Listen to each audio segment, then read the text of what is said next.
2012? Yes, Wow. such a joy. We pray. Okay, 10 years. I hadn't been here in 10 years. Okay. If somebody like to sit down, please do. If you like to stand, you may. We have some little squares that say ceremony on them. You can put them under your feet and stand on ceremony. If that makes you comfortable. See on chairs here. Reader, I got this for the camera. Just want to let you know. So this is a little step forward. This is all somewhat impromptu. I'm happy to be here, to be with Father Basil and your church community, and the newly elevated, newly ordained subdeacon Nicholas. So how many of you did I meet when I was here 10 years ago? Me. Raise your hand. Okay. About 25% of you. You've grown. Yes, I notice you've grown. I'm very happy that you've grown. And how many of you are from Anniston proper? Like who live here, you mean? Yes. How many of you live within 15 miles of the church? We do. 1 mile. How many of you live more than 30 miles from the church? Oh, okay. But that's not too many stoplights away, is it? An hour or an hour and a half. Okay, so I remember in 1979, 1980, before the flood, that I and my friends sometimes would drive 2, 3, 4 hours. We had people drive several hours to get to church. This is the old days. And especially to get to a church where the services were in English. So that's from a different era, a long time ago, just after the Vietnam War ended. Joking, a little bit. Okay, so it's a treat to spend this time with you this evening. We don't have any services scheduled. We had all the big service this weekend in Birmingham, and now's the time to be able to spend time with you, and I'll be happy to answer questions, by the way. Father, I asked him to jot down a few things that he might find it interesting for me to touch on with you. And so the first thing he wrote about on my list is he wanted me to talk with you about fundraising. I'm joking. Yeah. Feed Lazarus. You gotta feed Lazarus. Okay. Well, sometimes you need somebody else to come in and talk. The priest feels a little bit like if I ask people to keep giving or something, they're like that would revolt. Yes, might be revolting. It's true. Okay, about myself, we'll skip that. Journey to Orthodoxy. Okay. Father Seraphim rose in monasticism, becoming a bishop. Spiritual, inspiring figures you've known. I have some of those. And importance of worship. Well, why don't we begin with importance of worship? So one of the first things is that you have right here this icon of our Lord Jesus Christ. I have a show of hands, silently. How many letters are here? 2, 4. Good job. Okay. This is very important. Hopefully you've had this in your catechesis. Okay. This is the iconographers, the authors of the New Testament, using these abbreviations that appear in first century manuscripts from the year about 58 to 960, created a whole vocabulary of words called the sacred names. And here, if you total these up, yes, you get the letter, you get 4. And this was they're making an equation, identification. Identifying our Lord Jesus Christ as Yahweh or the Lord. the proclamation of Jesus as Lord. If you don't ever hear that enough in an Orthodox church, just know it's in there, almost carved in stone. Probably outside it might be carved in stone.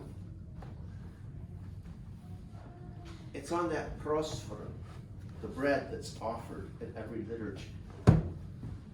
So those 4 letters symbolize the name Jesus Christ, the first and last letters of Jesus Christ.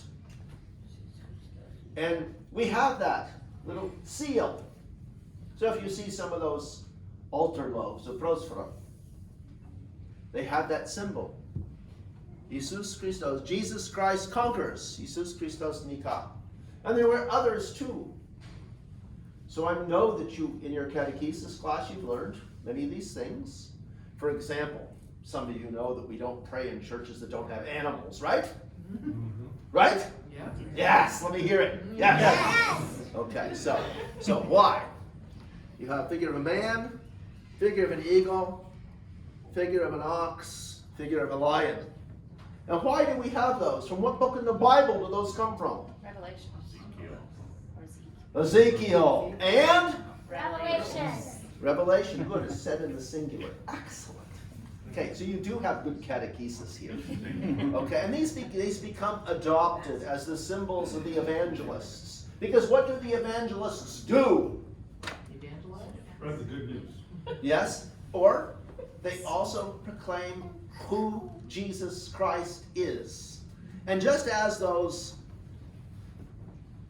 4 living beings signify in the Revelation in Ezekiel and also in Revelation itself, the presence of God, that's about whom the evangelists are writing, and because they're 4 in number, they were so easy to apply as the symbols of the evangelists. So sometimes you'll see on icons, instead of the apostles, you'll see these 4 figures.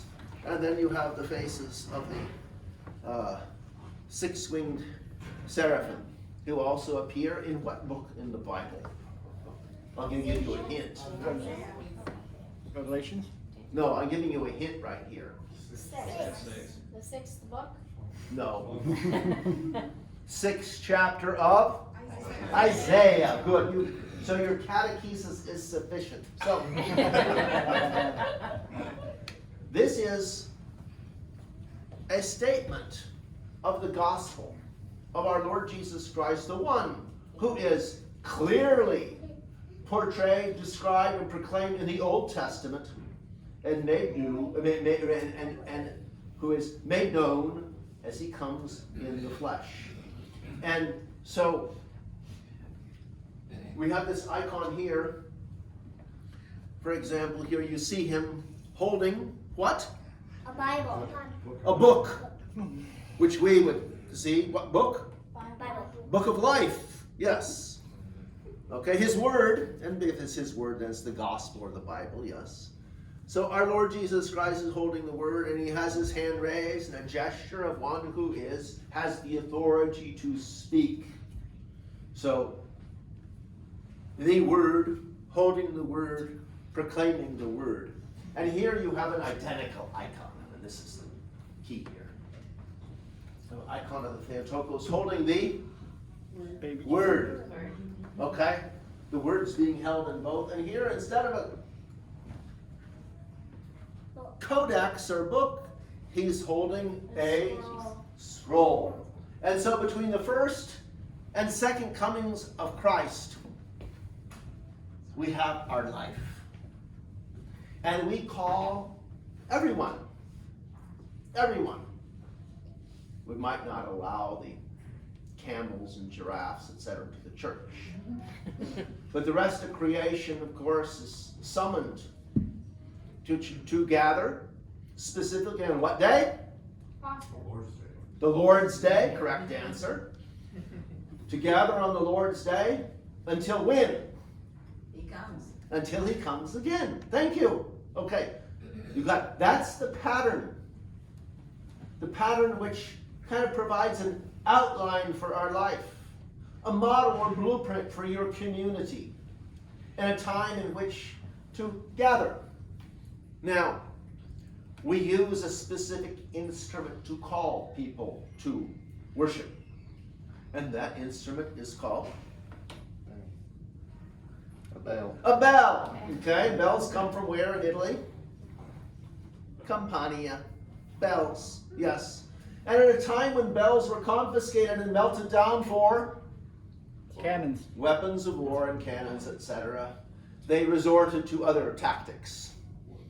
The hard wooden rod, and called the either bilo or talenton or simmentron or whatever you want to call it in these various countries. And this was also seen as the type or method by which the first evangelist, Noah, called people from the deluge into the saving enclosure of the ark. And if you ever are interested in being a priest or a preacher or an evangelist or a missionary, you do have to study about Noah. Okay? If you read Genesis carefully, you may come to the conclusion that he labored for about 100 years and gained about how many converts? None. Okay, so Just kids. if people don't necessarily respond to what you have to tell them, don't despond. You're not doing much worse than Noah. Okay? And he goes down in history as a great hero. So he calls people into the saving enclosure of the ark. How many animals of each kind? 2. Is that a correct answer?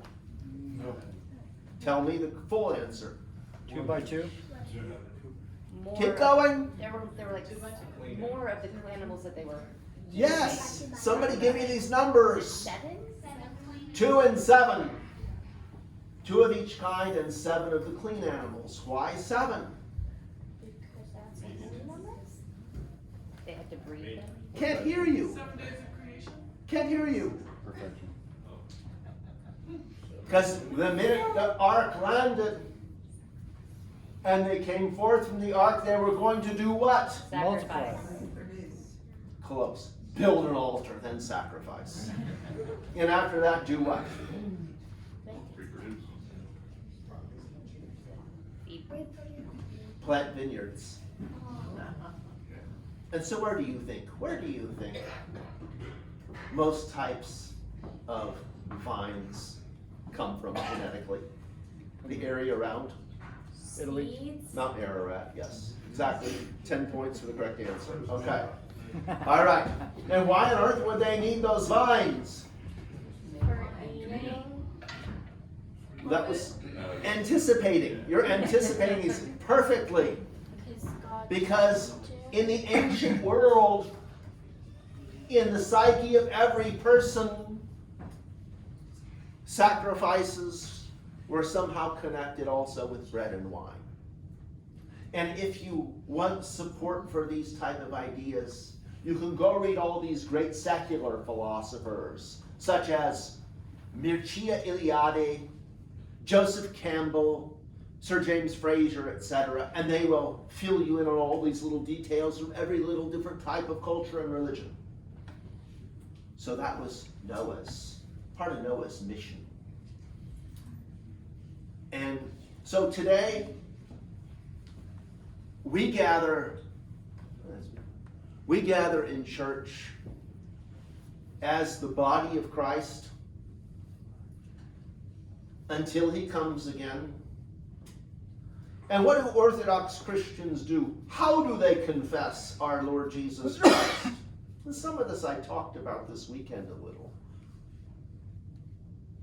And most of the correct answers here are in Luke 24, etc., Acts of the Apostles, but yes. through the bread and wine. It's good. Keep going, keep going, keep going. Okay, through the opening of the scriptures and the breaking of the bread. As the answer will come unfold unto you in the Gospel according to Luke and the Acts of the Apostles, usually attributed to Luke. Okay, so we do this. We gather together and says, as often as you do this, you confess my death, you proclaim my resurrection. And what is the prerequisite for partaking of, now the priest should be here because he might want to correct me. What's the prerequisite for partaking of the body and blood of Christ? Baptism and confession. Perfect answer. Baptism and chrismation, there's no other prerequisites. If you don't have those, yes, you can go through 381 somersaults in honor of the Second Ecumenical Council. You can do 451 if you choose. But that's how those are the sacraments of initiation. And we do this not at home in front of the computer screen, blogging about how terrible everybody else is. But we gather together as one, face to face, having asked forgiveness one of another, being reconciled together to become one. Gathered together, and I hope I don't offend anybody, but gathered together to reach critical mass. It's supposed to be funny, by the way. All right, so this is what we do. That's also according to the Geico commercial. It's what you do. You gather together as the church on the Lord's Day. And our partaking of the body and blood of Christ is prefaced by the reading of the epistle or Acts of the Apostles and the gospel and the opening of those scriptures. Because there's a word for us to hear that day. And without hearing that word, we're not properly prepared. So my advice is to arrive at what time on Sunday? At the beginning of the liturgy. So as not to miss what? The gospel. There you go. So, Because it's prerequisite to partaking of the. gospel. There you go. Okay, it's not difficult. Does not require a college education. Yes, it All right, does. and only one Sunday a year you're really kind of forgiven. Oscar. No. Today, because the clocks change. That's just amusing. Actually, a lot of people were not able to get up this morning in Birmingham. You know why, don't you? Because of the time What? change. The time change. No. What happened in Death Valley yesterday? Oh, I'm joking. I'm I'm not a college football joking. person. Okay, I hope I didn't offend people. All right. Yes.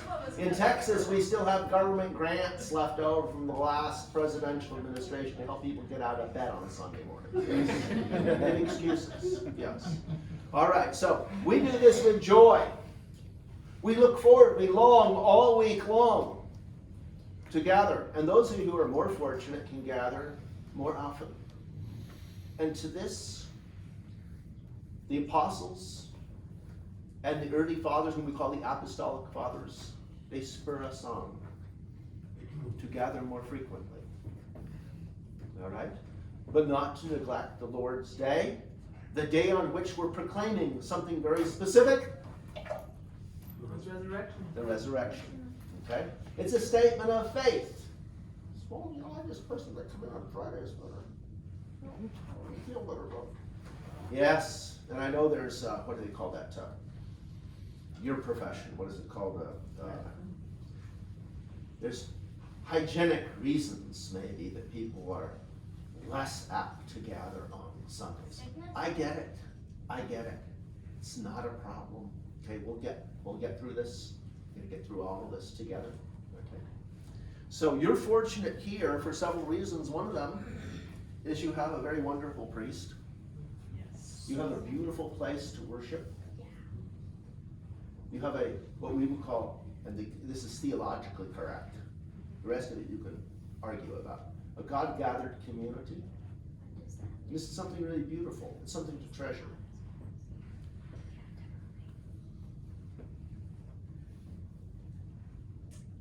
To me, it's a joy to come to a smaller city, to find a church full of people. We're used to it in Dallas, okay? People come from all over. There's about 8 million people in our area. And so if there's 200 people in a church on Sunday, okay, that's just allowable scientific error. But actually have a lot of parishes in the Dallas area, which is also nice. And actually we talk to each other, real miracle, yes. We get along well. The priests get along well. They work together. They respect each other. They look forward to gathering together. Sometimes they even deliberately leave some of their things in the other parish to go back there. Yes, these are really wonderful, beautiful things. We share. All these are aspects of what it means to live as an Orthodox Christian.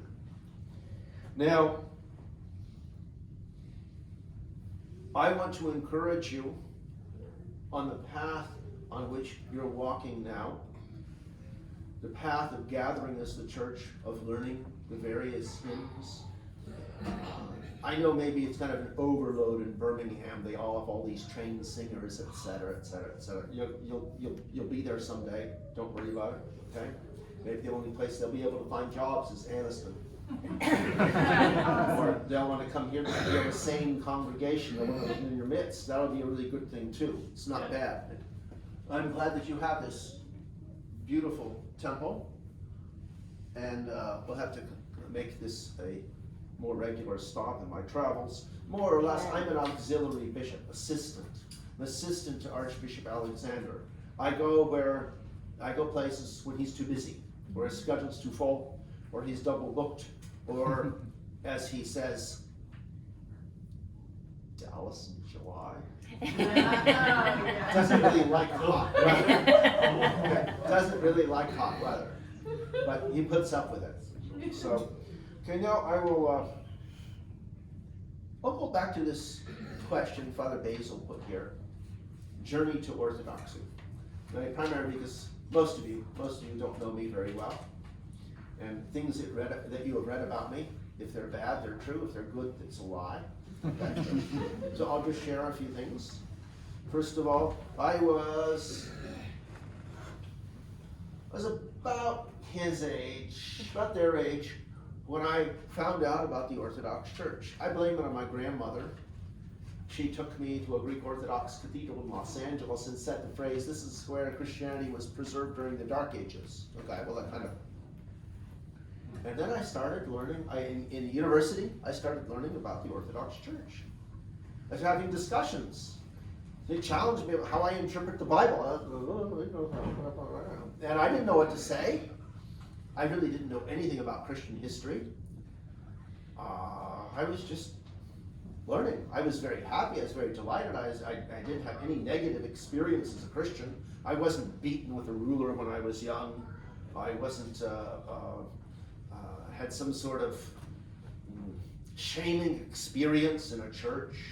Actually, when I was young, I went to Episcopalian and Presbyterian churches, and some other kind of more, what they call self-denominational offshoots. And so I never had a bad experience. And so I started learning about the Orthodox Church, about the church actually had a history.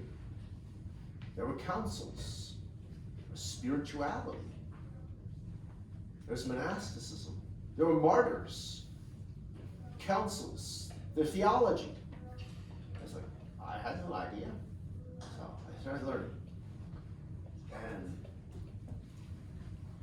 And in those days, back in those days, Father Basil can tell you this, I'm not lying either, tried to find a book on the Orthodox faith. It was pretty tough. Our best friend was the Xerox machine or copy machine at Kinko's. You can make copies of pamphlets and give them to your friends, pass them around. And then even when the copy machines weren't working too well anymore, you kept copying, even when it wasn't quite legible, because you still had the book there. You were young, 18, 19, you could still read a bad copy. You read everything, marked up, and we started gathering for prayer, common prayer. The icons you have on your wall are beautiful. We didn't have those. We had some icon calendars that came from Germany, printed in Germany. A few copies of some old icons. I'm trying to see here. All those are pretty good quality, even the one the sun has faded coming in through the windows. And this is, we treasured them. So books, calendars. We didn't have CDs then. This was back in the day. If you were really, you had some LPs and record player, and from that you could make cassette tapes. Or 8-track tapes. A little later, you had to have a machine that would make the 8-track tapes. And then we had this thing with a pencil. Pencil was really, really good because you could, when your tape broke, you could wind it and rewind it, unwind it. This was one of the necessary tools. And you had a little Scotch tape, you could basically kind of reconnect them. Some of you are old enough to remember these days. Yes. And we had this beautiful music. But it was also the number of cassettes you could find. It was so limited. It was hard to find anything. And when, in 1979, when the book The Orthodox Way came out with, by that time, Bishop Kallistos Ware, it's like, wow. And the opening chapter, there's this figure. He walked into Rome wearing only a little loincloth. He was an elder from the Egyptian desert. His name was Seraphim the Sidonite. And he came and he heard about this pious woman. And he came and saw her and said, "Why are you sitting here?" He was sitting in a room. And she said, "I am not sitting, I am on a journey." He was taken aback. But then he started to reproach her. He says, "If you wish to be perfect, you do as I do." And she said, "Well, that would seem unseemly." He says, "What does it matter if it's unseemly? If you're dead to the world and you don't care what people think, it doesn't matter. And so what you should do is do what I do. And you follow me through the city." So this is a very interesting thing as he introduced his book, The Orthodox Way. It was rather captivating there in 1979 when we got this, kind of at that time, somewhat mass-produced book called The Orthodox Way. As some of you know, about 3 months ago, Metropolitan Kallistos passed away. He was a fascinating character. Brilliant, brilliant person. He spent time after he became Orthodox in the monastery of St. John the Theologian, the island of Patmos, which he became a monk, returned to his work at Oxford University, and became, for decades, a person who guided people in their PhD studies and master's dissertations, and then eventually, many of them became Orthodox priests. And he wrote on every possible subject you could imagine. He was a spokesman in the English language for the Orthodox Church, and very articulate spokesman. I remember one time he spoke to us in Oakland, California. And it'll segue into something else here on this list. So we sat there at this table. This was in a conference of the Serbian Diocese of Western America. We're kind of these round tables like yesterday at the church hall at St. Simeon in Birmingham, large round tables. We were sitting here discussing with him, and he had the most amazing English accent and the sharpest possible wit you could ever imagine. So we were discussing things, and one of the things that people were discussing was Father Seraphim Rose, because I was there with Abbot Damascene, Father Damascene, at the same table. And Bishop Kallistos paused, and he said, "You know, it's the strangest thing. The strangest thing. In this book, in this biography of Father Seraphim Rose, there's no page 666. Now, kind of humorously, through a computer program, we had suppressed a number on that page. So when the books open up, you don't see a 666 right there. It was kind of in-house humor, a little bit. But Metropolitan Kallistos, who read through at least 70 or 80 dissertations and corrected his students' dissertations and scribbled them with red paper, with red ink for decades. When he was reading the book, he noticed that. He said, I've never seen anything like it before in my life. Who's ever heard of this, not having a basic? So, it told you that he read that far. Yeah, that's awesome. And then he noticed it, and he read attentively. It's like, you can't pull something over on the old professor. But an absolute wonderful, beautiful man who, for example, helped walk Archbishop Alexander through some of his dissertation work. And so and there's a collection too. You don't need to know, this is like trivia, but when you have a professor who's been a professor for many, many years, then usually on his 70th or 80th birthday, etc., they have a colloquium, that is some sort of conference together. And people deliver papers in honor of that professor. And the papers are put together in a book called, and you have German professors, you have to correct me, Zeitschrift? Is that how it's pronounced? Zeitschrift. Okay. So Archbishop Alexander has an article in the Zeitschrift for Metropolitan Callisto Square. Yes. So that's the segue into talking a little bit now about Father Seraphim Rose. So, when I was a young gentleman, about that age more or less, with a really big head, like a tadpole. Who knows what a tadpole is? You know what a tadpole is? A young frog. Yeah, big head, tiny tail, right? Okay, so that's about 18 and like a tadpole, big head, okay? Know it all. And this friend of mine, James, and I drove about 5 hours from where we were staying that summer through Northern California up to this St. Herman of Alaska monastery in the mountains of Northern California.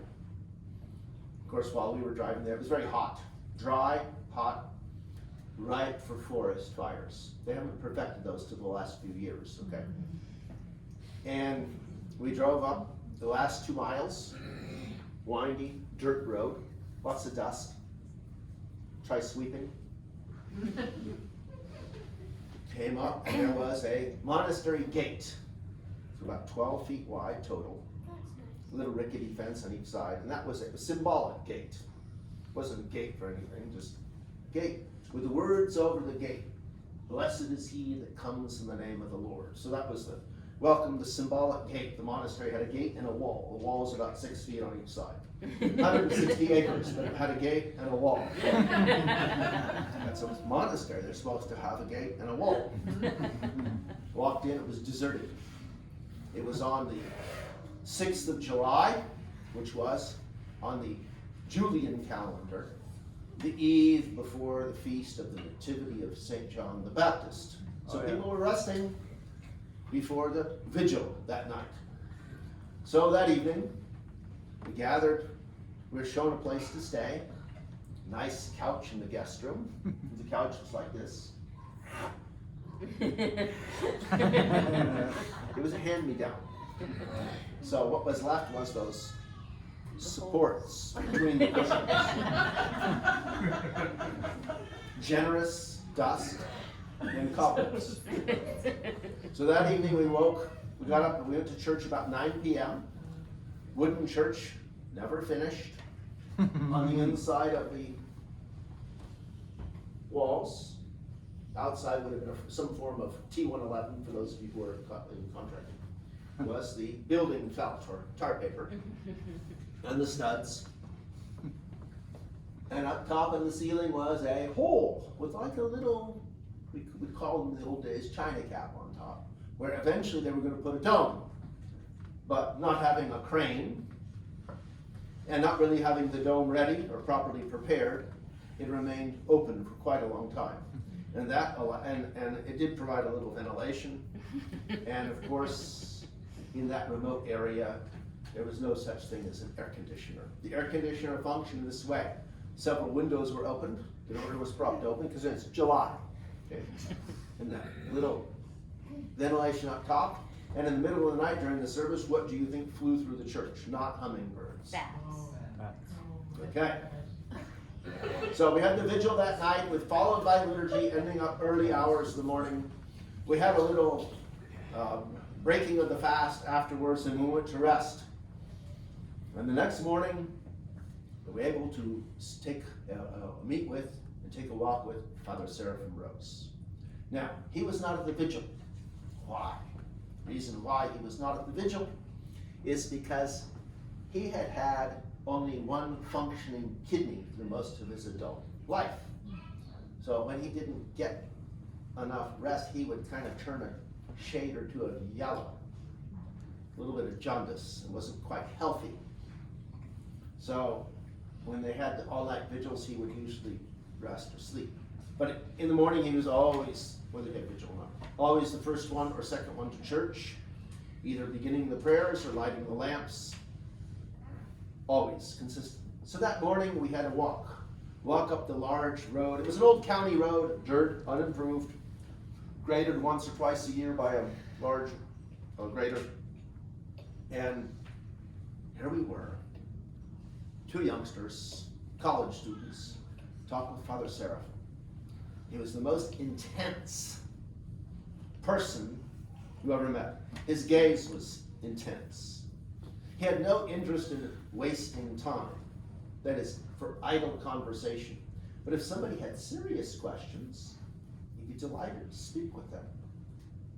And all our friends from that time period remember that. Well, every time they had a serious question, first of all, he would pause. It was really, really uncomfortable. You ask him a question, and there's a really uncomfortable pause. Like, what did I do? And he would pray. He would say, silently, Lord Jesus Christ, Son of God, have mercy on me, a sinner. Or ask God's blessing for what he would say. So, pray first, speak second. But that pause was a little bit offsetting. Pray, so he'd speak deliberately. And so on that walk, it was just absolutely fascinating. We got to ask him all these questions we had. We wanted to ask him about missionary work, about monastic life, monasteries, prayer, evangelism, everything you could imagine. And we had our own tiny little Orthodox Christian fellowship, before we ever heard of such things, on our campus. And so a few students, but James and I were there, and so we were walking for a while, and of course, he wore these kind of nondescript boots, nondescript robe, faded robe, that is a hand-me-down. So let's say in the Bay Area, there were a number of priests. Well, they had these nice black robes, and when the nice black robes became less than nice, they sent them up to the monastery. Free, good use, hand-me-downs, whatever color they happen to be. Father Seraphim would wear a lighter one underneath, that is a lighter color one, like off-white, greenish, something, and a black one on top, or usually by that time, gray. And his monastic belt, his little small hat, not like this, small hat for outside, and and he also had this little habit, this little swallowing, and he would give these fascinating responses to our questions, but to the point, insightful. He wasn't obnoxious like I am, not humorous. Now and again, he would come up with a little something that kind of shocked you, that he would say something that you didn't realize it was.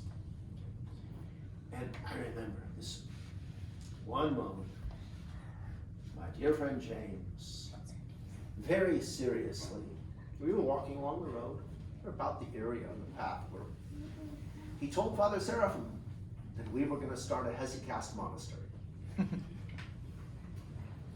almost, here's somebody who knows something about the monastic life and prayer, and two, late teenager and somebody about 20, maybe 21, was telling him they were going to found a hesychast monastery. Context. Context is everything. Now, there's nothing bad about having the desire in your heart to found a monastery.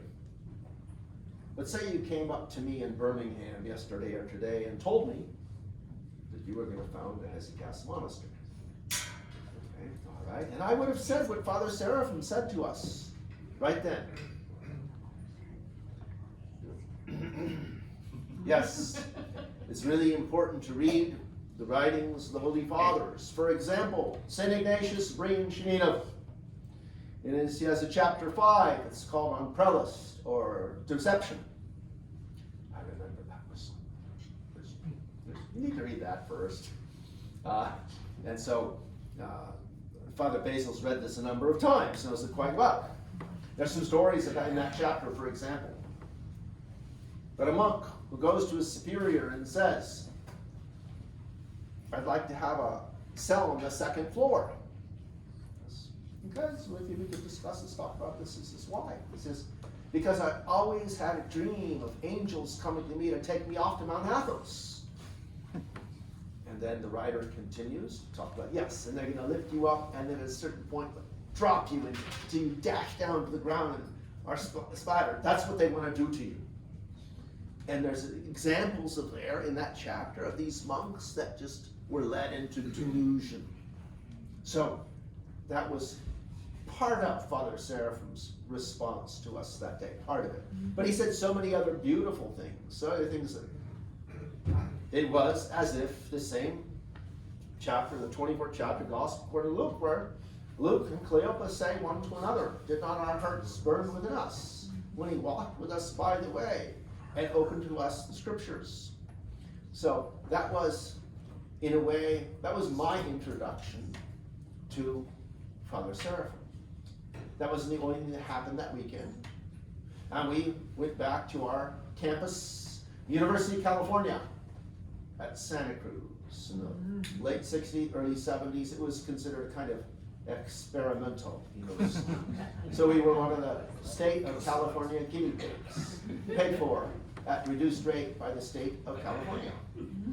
So we went back there and we continued. We strengthened, intensified our Orthodox Christian group there on campus. We had 4 or 5 of us. We had little prayers together, little talks sometimes, or readings. We'd share things to read. And then later, May, about 14th, 15th of May, this was 1981.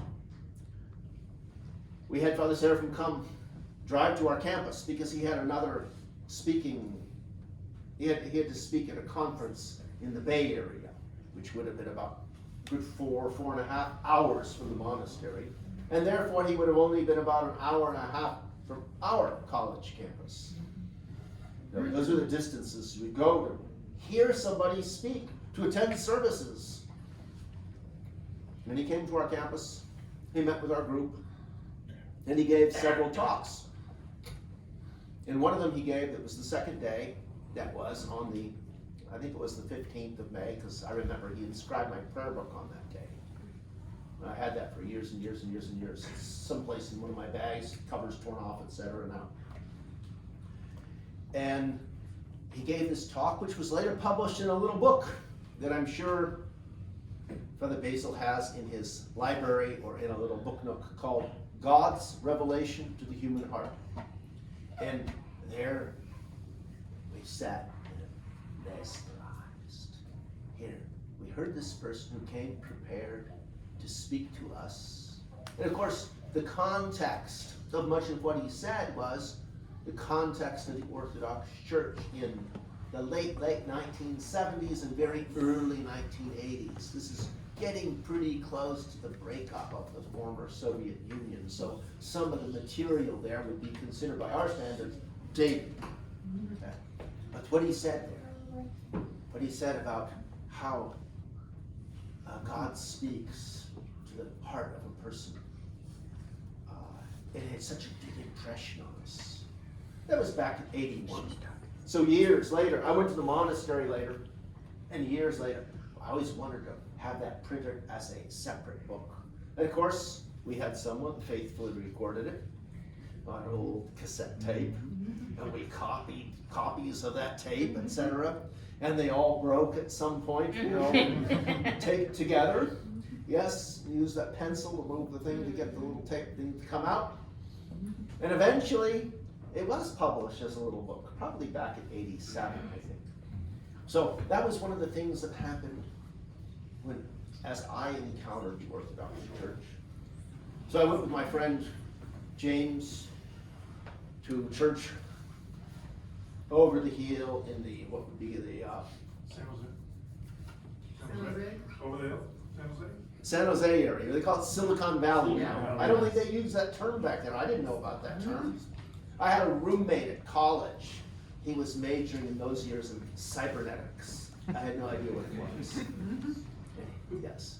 And so we'd go over the hill into the Silicon Valley and go to a little tiny church.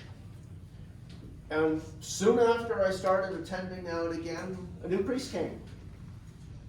He was a convert to the Orthodox faith from Ireland. So he was Anglo-Irish of Catholic background and had become Orthodox. And he was very well educated and had a real, you could even say, even a little fiery temper too. And also very bright and would talk. So after church, we would gather in the church hall, coffee hour, etc. And then he would invite us to his little house, James and I, make a little actual meal for us. We'd look through his library, mesmerized at all these books, some of them hand-bound, listen to music that we'd never heard, or Orthodox chants from all over the world, and then he'd talk to us about the Orthodox faith. And that was my real university education. It kind of really determined the course of my life. Later on, my other friend, James, would come with us also. And on the other Sundays, once a month, we would drive up along the California coast, Highway 1, to attend services in San Francisco at the Russian Patriarchal Cathedral, where this Bishop Mark served. Bishop Mark had been a monk at Valam Monastery on Lake Ladoga. And then before World War II, actually before what's called the Russo-Finnish War, which is the beginning of World War II. And then he, being of actual Finnish ancestry, moved a little west and was in the country of Finland. He was a military chaplain in the Finnish army for a while. And then later lived in the monastery, then he served as a priest, and then eventually came to the United States as a priest, monk, and later a bishop. And in 1970, when the Orthodox Church in America received its autocephaly, he just kind of stayed as a representative of the Russian Orthodox Church, but really was a parish priest for all intents and purposes.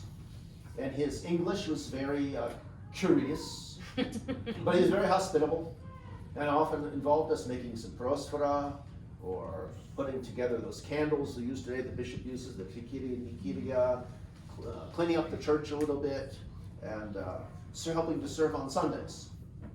And so, we're introduced, but also that was how I was introduced to a world in a Russian Orthodox church where services were in Slavonic almost entirely. And the people, most of them had come through China, from Russia, come through China, eventually immigrated to the United States and settled on the West Coast. And so the icons, like this, they were all in Slavonic inscriptions. So here, St. Anthony, Slavonic inscription. St. Zosima and Mary Egypt, Slavonic inscription. Okay, St. Philadelphia, Slavonic inscription. And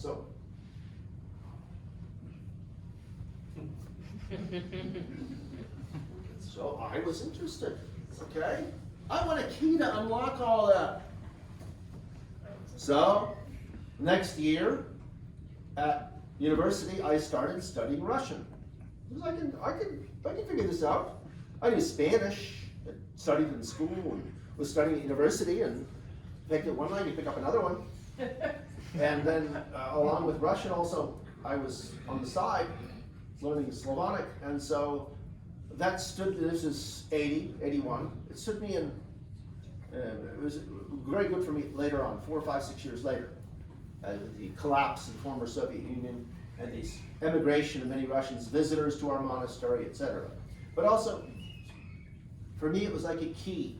I wanted to know who these people were. What were their stories? What were in all those books that Bishop Mark had on his shelves? The pictures, etc. I wanted to know it all. So, after 2 years of college, I attained refugee status. I fled and went to the monastery. And to the absolute horror of my grandparents, and slightly less horror to my own parents. Why would that be? Well, see, my grandparents were from a former era, and they were still married. My own parents had divorced, and so their own kind of moral authority and example was, let's say, a little bit compromised. My grandparents, it was very clear what you do, how you grow up, you get an education, you get a job, etc. For my parents, it was harder for them to say the same thing. So my grandparents were totally horrified that I went to the monastery, especially the Orthodox Christian monastery, where priests, for example, wore robes. Because in the Episcopal Church during that time period, during the 70s, they had to kind of accept every change that was coming down the pipe. You just had to keep accepting what was coming along. If you wanted to remain kind of faithful and accepting the authority of your church, you had to accept all these things. So that was really hard for them.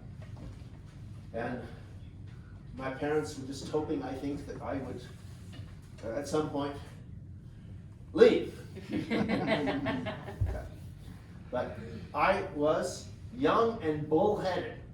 As like a tadpole, I was as bullheaded as could be. And the harder somebody would argue with me, the more I would push back. That's how people when they're 18, 19, 20, that's often how they are. And they think they know everything. Yes, so I went through a generous portion of that stage. So that's what I brought with me to the monastery. I assumed it was great Christian zeal. Well, part of it might have been Christian zeal. A lot of it was being stubborn, opinionated, bullheaded, and ready for adventure. It was a monastery in the middle of nowhere in the mountains. It was hot in the summer, cold in the winter. Kind of living off the grid. And not going to say living by everybody else's rules. I did not have a 30-year loan on my house. I was, at that moment, not paying taxes because I had no income. And outside the city limits, etc. It was, in that sense, adventurous.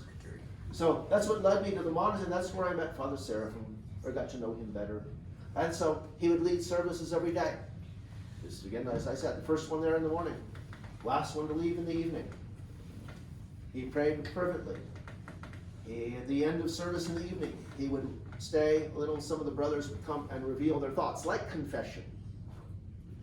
And he would direct them. In the morning, at the end of the service, he gave a little short 3-4 minute sermon on a daily basis. Then we would gather in the monastery refectory, we called it. It was just a hodgepodge of small little building. And after reading from the lives of saints or articles that we were reading or something he was translating as we were eating, he would give another word of instruction. We would go to our tasks, usually quietly during the day. We had time to read, copy things out in our cells. Sometimes I would regularly take a walk in the mountain, up the road. We had all to, depending on the season, different tasks. In those days, we were still doing a little bit of printing by hand at the monastery. Eventually, all the machines became so archaic it was counterproductive to be doing any printing there at all. And so it was, and then every about twice a week in the morning, Father Seraphim would give a class, instruction. Usually he gave it different topics, but part of it he gave on this subject on which he'd been working prior to his entrance into the monastery, which he called this book, Kingdom of God and Kingdom of Man, which was his own kind of dissection of Western European intellectual history, for example, from the perspective of the Orthodox faith. And again, always very intense and intent and deliberate and thoughtful. Sometimes he does look very intent. Not unkind, not mean. He was not a mean person at all. He never did anything unkind. And sometimes in his writings he can be a little terse, a little sharp. But that's because he was well trained in philosophy and he had no patience for wishy-washy, unphilosophical thinking. And and he's criticized for that. But his love was the fathers of the church, the writings of the on Orthodox monasticism. And we used to say, where's Father Seraphim? 6th century Gaul. Don't go look for him. It's in the 6th century Gaul, you won't find him. It was not literal, so that's what he was considering. He was studying the monastic life of 5th and 6th century Gaul, formulating an article for part of a book, etc. Or he was here or there. That's where his thoughts were. He was thinking about this or that. Don't bother him. And but he would be very compassionate. If somebody's car broke down, assign somebody, go himself to help them. If their fire wasn't going too well in the church, it was a little cold, you'd have somebody do it. He wasn't the least bit perturbed. It didn't bother him. That's not why he came there. He didn't come there to enjoy. He wasn't there on a vacation. He was there for the life of Orthodox asceticism. And if the food wasn't great, well, hey, that was just, it's one aspect of fasting. We weren't there making delicious dishes. In fact, in those days, none of the monks was very good cooking. Proverbially. We even had one, and one day the old archbishop had visited, and there was something close to spaghetti. And the same brother happened to be the one who fixed the cars. And there was a bolt in the spaghetti. The type that you attach the body fender to the frame. It's about that big, little accent. It just happened. Yes, we have all sorts of stories from that time, all sorts of stories, but I don't want to get off track. Some of the stories are fascinating, not all those stories, but entertaining, funny, we're not going to go there. Okay, so now I think this is like prison ministry, I have a captive audience, so we'll wrap it up. Okay, let's wrap it up. So, it turned out that a little over a year after I arrived at the monastery, Father Seraphim fell ill. He fell at a time it was really, really hot out that week. And we were going to take him to town, but taking him to town now, it's like 100 degrees on the road all the way into Reading. This is going to make him worse. So we had somebody who was staying in a trailer, like a mobile home type. Not a mobile home. RV. No, I mean like a Camper? double wide.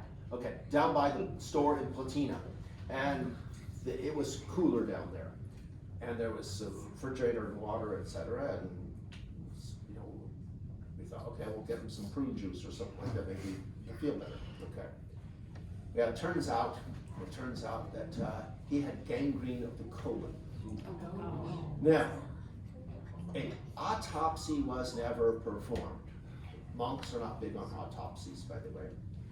However, the most likely thing is because of the printing we did at the monastery, hot and cold type, and the, let's say, substandard hygiene, that very possible this was a complication of lead poisoning, also known by the name of plumbism, and probably during which time that the transverse colon, which would be like like when you're digging for gold, when you're trying to pan for gold, the heavy objects fall down, that it died. And in the hospital, tried to resection him, got peritonitis, and passed away. All organ failure. 48, prime of life, brilliant person, very talented, totally dedicated to the faith. But why do you go to a monastery? Do you go there for a 30-year retirement plan? No, you go there to offer your life to God in whatever way you do. And the Lord accepts that offering. And it's not about, did you get the correct diagnosis? Do you have health insurance? Did you make out a will, etc.? In a monastery, those are all very, very secondary things. Now, there's nothing bad about any of those things. In fact, we had a parishioner, passed away in one of our parishes. He was the main benefactor. He had no immediate family, and he never filled out a will. So yes, they can be very good things. But in a monastery, when you're tonsured a monk, you wear this black, by the way. You've seen the motto some places, death to the world, etc. Meaning, we die to the world to live to Christ. It's not because the world is bad.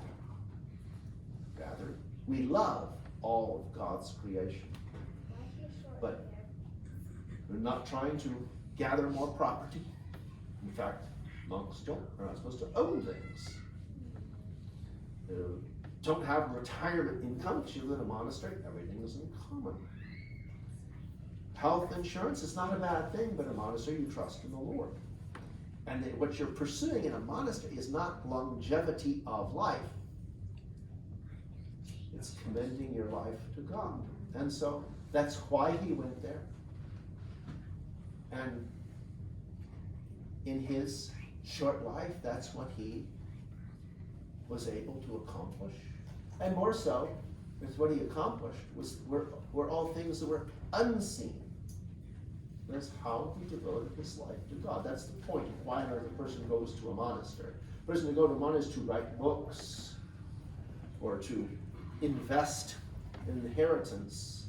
They go to a monastery to dedicate their life to God. In fact, a monk wears a little patch on his back, like this. The string going off this way comes around the front, ties onto a cross. On that patch it says the words from the Epistle of Paul to the Galatians. I bear the wounds of Christ on my own body. So that kind of sums up what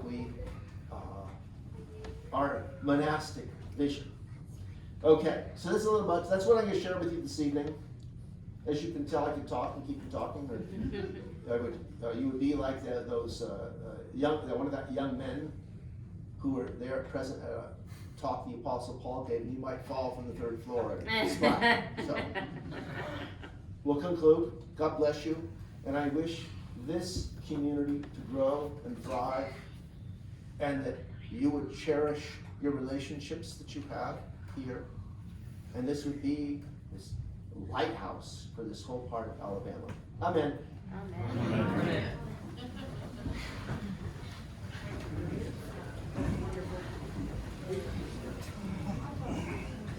We have tables set up in our courtyard outside, and we'll go to the back, and we'll go out and letting our